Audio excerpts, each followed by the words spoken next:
All right, ready to journey through time with us today. Explore some wars that might leave you scratching your head. We're taking a deep dive into some of history's, most absurd conflicts, where the causes, were as outlandish as the outcomes. Yeah, that's right. We're going to uncover these stories behind battles fought over, well, you won't believe it, stolen buckets, international pastries, and even a certain flightless bird that gave, well, an entire army a run for its money. Now, before we, get too deep into the absurdity, it's important to acknowledge that war, right, in any form, is a serious matter, always a human cost. We don't want to downplay the tragedy that conflict brings. Absolutely. What we're exploring today is that fascinating intersection of, history and human folly. Those moments where the motivations behind conflict, well, they almost seem too strange to believe. Exactly. So think of this as a deep dive into the quirks of history, where we'll uncover battles fought over the most bizarre things. We'll be looking at absurd causes, unlikely heroes, and outcomes that were more Monty Python than military textbook. And what's fascinating is that these conflicts, despite their seemingly ridiculous nature, often reveal these deeper truths about human nature, international relations, and the often absurd ways in which history unfolds, really. Okay, so let's jump right into it. Our first stop takes us to 14th century Italy for the War of the Oaken Bucket. A war over a bucket. You can't make this stuff up. It might sound like something out of, I don't know, a slapstick comedy, Yeah. but this conflict was very real. All started with a simple act of, well, theft. Soldiers from Bologna, in a moment of, brazen audacity, Right. decided to swipe a bucket from their rivals in Modena. But not just any bucket, right? No, this was a prized oaken bucket, a symbol of Modena's civic pride. And Modena was not about to let this slide. They demanded the bucket back, and when Bologna refused, well, things escalated rather dramatically. So instead of just, buying a new bucket, they decided to go to war. It seems excessive, doesn't it? But this seemingly trivial act of theft tapped into, I think, deeper rivalries and tensions between these two city-states. The bucket became a symbol of honor, a point of pride that couldn't be easily dismissed. And how did this bucket war actually play out? Were there like epic sieges and daring raids all over a simple wooden bucket? There were indeed battles fought, lives lost, and ultimately Modena emerged victorious. And to this day, that very bucket, the object of so much strife, is still on display in Modena. A trophy of a war that, in retrospect, seems almost laughably absurd. It's a reminder that sometimes the things people are willing to fight for can be, utterly baffling. Okay, let's move from buckets to baked goods. Our next stop is the Pastry War of 1838. A war over pastries. Tell me more. This one's a bit more complex than a simple, dessert dispute. Starts with a French pastry chef in Mexico City claiming his shop was trashed by, Mexican officers. France, using this incident as a pretext, swooped in, demanding a hefty sum as compensation. So was this just a case of France looking for an excuse to, throw its weight around? It certainly played into France's larger ambitions in the region. While a damaged pastry shop might seem trivial, it allowed France to assert its dominance, I guess, flex its military muscle on the international stage.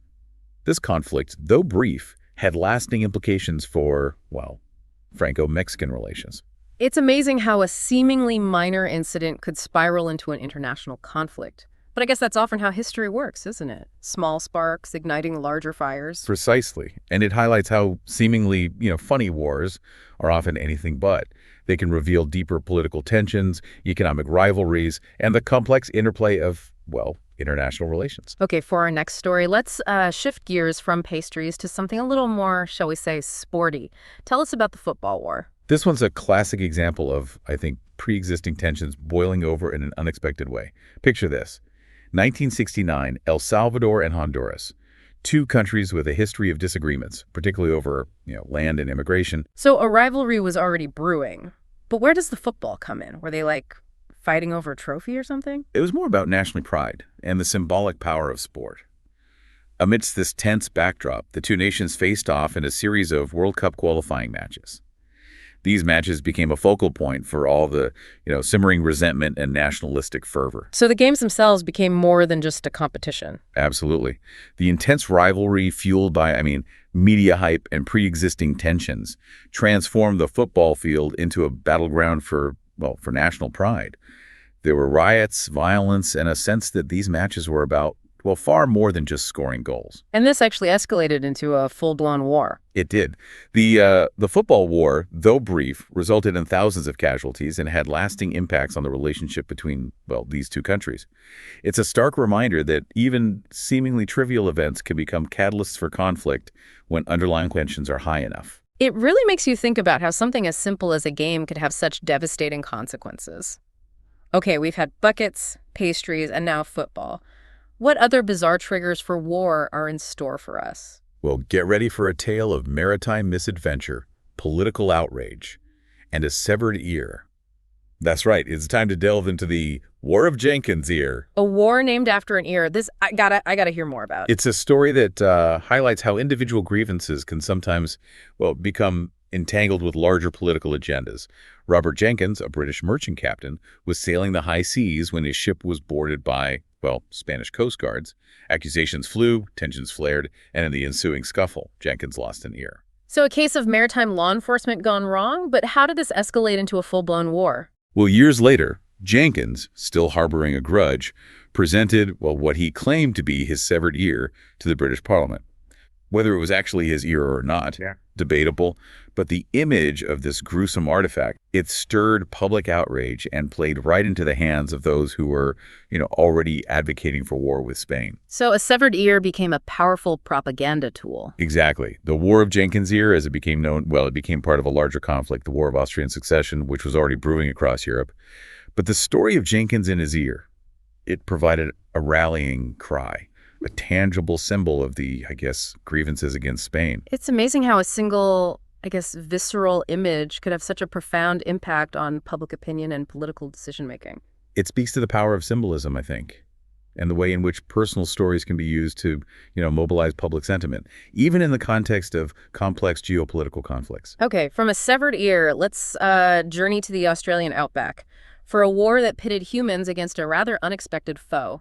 Emus. Tell us about the Emu War. This one often gets a chuckle, but it was a real event, It highlights the challenges of human intervention in the natural world.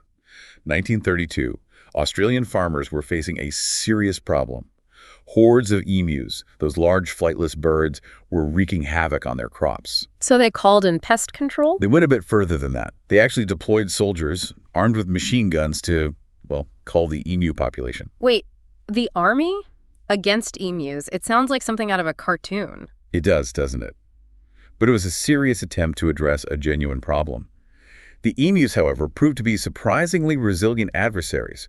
They were fast, agile, and seemingly unfazed by the soldiers' attempts to, control them. So how did this war actually play out? Were there epic chases across the outback? Did the emus fight back? There were indeed attempts to round up and eliminate the emus, but the birds proved remarkably elusive.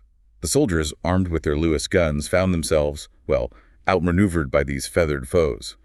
The Emu War, despite the government's best efforts, was largely a failure. So the emus won? You could say that. They survived, thrived, and became a symbol of resilience and the challenges of trying to control nature through, military might. I guess you could say they were quite literally, armed with bulletproof feathers. It's a story that captures both the absurdity and the unintended consequences of, human actions. All right, let's move from the Australian outback to the forests of North America for a conflict that was a bit more, shall we say, lumbering. Tell us about the Aroostook War. This one involved a border dispute, simmering tensions, and a cast of characters that included, lumberjacks, politicians, and diplomats. The Aroostook War was a conflict between the United States and Great Britain, specifically the state of Maine and the British colony of New Brunswick. And what were they fighting over? Timber rights, maple syrup reserves? They were fighting over land, specifically a region known as the Aroostook Valley. Both sides claimed this territory as their own, and the dispute escalated into a series of, skirmishes, primarily between lumberjacks from both sides. So were there epic battles fought with axes and saws? There were confrontations, but thankfully things never escalated into a full-blown war. The Aroostook War, despite its name, was more about, posturing and political maneuvering than, actual bloodshed. It involved a lot of saber rattling and diplomatic tension, but ultimately cooler heads prevailed. So a lot of bark, but not much bite. It seems like many of these, funny wars involve a lot of bluster and symbolic displays of power rather than actual all-out conflict. That's a keen observation. They highlight the, I think, complex dynamics of international relations where disputes often involve a mix of, genuine grievances, political posturing, and a desire to assert dominance without necessarily resorting to, well, full-scale war. Okay, from lumberjacks and disputed territories, let's shift to an island standoff that involved a rather unlikely protagonist, a pig. Tell us about the pig war. This one's a classic example of how seemingly, trivial incidents can escalate into international disputes when national pride is at stake. In 1859, on the San Juan Islands, located between U.S. and, well, British-controlled territory, an American farmer shot a pig that had wandered onto his property. A pig. So this whole war started because of a wandering pig. It might sound absurd, but that's exactly what happened. The pig belonged to a British farmer, and the incident, well, it quickly escalated into a diplomatic standoff. Both the U.S. and British authorities got involved, and soon troops were dispatched to the islands, facing off against each other. So they were ready to go to war over a pig. What were they thinking? It highlights the, sensitivity of territorial disputes and the way in which seemingly minor incidents can become symbols of, larger national rivalries. Fortunately, despite the military posturing, no shots were fired in anger. The Pig War, as it became known, ended with a peaceful resolution, with the pig being the only casualty. I bet that pig went down in history. Okay, from land wars and pigs, let's dive into some maritime disputes. Tell us about the Cod Wars. The Cod Wars weren't a single war, but rather a series of disputes between Iceland and the United Kingdom over fishing rights in the North Atlantic. So a battle over who got to catch the best fish. What made these disputes so significant? They were about more than just fish. For Iceland, a nation heavily reliant on its fishing industry, these disputes were about, economic survival and the need to protect its cod stocks from overfishing by British trawlers. So this was about resource management and national sovereignty. Exactly. The Cod Wars involved a complex interplay of economic interests, political posturing, and the use of naval power to assert control over, valuable fishing grounds. The Icelandic Coast Guard employed various tactics, from cutting the nets of British fishing boats to, ramming them to protect their fishing zones. It sounds like things got pretty heated out there on the high seas. Were there any actual naval battles? While there were, tense confrontations and some damage to vessels, there weren't any large-scale naval battles. The Cod Wars were more about a war of attrition, a battle of wills between Iceland, determined to protect its resources, and the UK, which initially resisted Iceland's attempts to, extend its fishing zones. So who ultimately won the Cod Wars? Iceland largely succeeded in its goal of, extending its fishing zones, though not without some diplomatic storms along the way. These conflicts highlighted the growing importance of resource management and the right of nations to protect their own economic interests, even against, powerful adversaries. It's a reminder that sometimes the most important battles aren't fought on land, but on the sea over resources that are, vital to a nation's survival. All right, for our final two tales of absurdity, let's head back to land and explore some conflicts that are, as strange as they are historically significant. What's up next? Our next stop takes us back to the United States for a conflict that's, less about bloodshed and more about bureaucracy and a rather unusual piece of real estate. Okay, I'm intrigued. Tell me more about this bureaucratic battle. This one's known as the Toledo War, a border dispute between Ohio and Michigan that, despite its name, was, remarkably bloodless. A war without bloodshed? That's a bit of an oxymoron, isn't it? What were they fighting over? Tax forms? Government regulations? They were actually fighting over a strip of land. That included the city of Toledo. Back then, having a major port city like Toledo, it was a big deal for both states, economically and, politically. So it was all about location, location, location. I can see how that could lead to some tension. Exactly. Both Ohio and Michigan claimed the Toledo Strip as their own, and the dispute, it escalated to the point where militias were mobilized, but thankfully the only real casualty was a sheriff who got, a little too close to a penknife during a heated exchange. A penknife? That's not exactly the kind of weaponry you'd expect in a war. It just goes to show how absurd the whole thing was. In the end, the Toledo War was settled through a compromise. Michigan conceded the Toledo Strip to Ohio. Yeah. But in exchange, they received something that seemed, less valuable at the time. the Upper Peninsula. Ah, the Upper Peninsula, known for its stunning scenery, natural resources, and being the consolation prize in a war over Toledo. It's funny how history works out sometimes. Absolutely. The Toledo War, despite its lack of, actual warfare, highlights the importance of compromise and the often unpredictable outcomes of, I think, political disputes. It's a reminder that sometimes the most valuable things aren't always the ones we initially fight for. Okay, for our final tale of absurdity, let's journey to the battlefields of 18th century Europe for a story that's almost too unbelievable to be true. Tell me about the Battle of Caransebeș. This one's a classic case of friendly fire gone wrong, a comedy of errors that turned into a military disaster in 1788 during the Austro-Turkish War. An Austrian army was on the move, heading toward the town of Caransebeș. Sounds pretty standard so far. Where's the funny part? Well, as the story goes, some Austrian soldiers, perhaps feeling a bit parched when searching for some, liquid courage, they came across a group of Romani people selling liquor, and things got a little rowdy. Oh boy, I can already sense this is going downhill fast. You're right. The soldiers started, celebrating a bit too enthusiastically. And in the midst of their revelry, a shot rang out. No one's quite sure who fired first, but the sound sent the entire camp into a panic. Wait, so they mistook their own men for the enemy? Exactly. The darkness and confusion, fueled by alcohol and fear, the Austrian soldiers started firing at each other.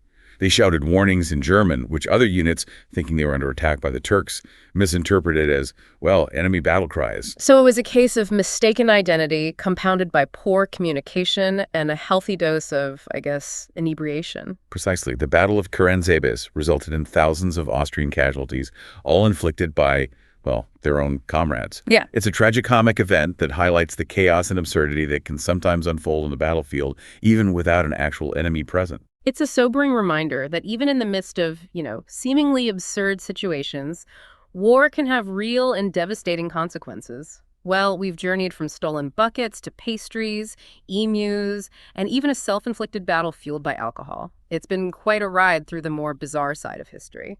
What we've seen today is that even in the midst of conflict, absurdity can often emerge, revealing the complexities of human behavior, the unintended consequences of our actions, and the often unpredictable course of history. As we wrap up our exploration of these, unusual wars, I'm left with one final thought for you, dear listener.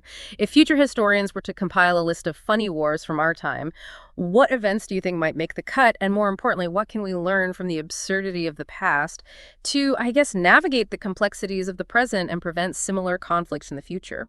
Food for thought, isn't it? Thanks for joining us on this deep dive into history's more bizarre battlefields. Until next time, keep exploring, keep questioning, and keep learning.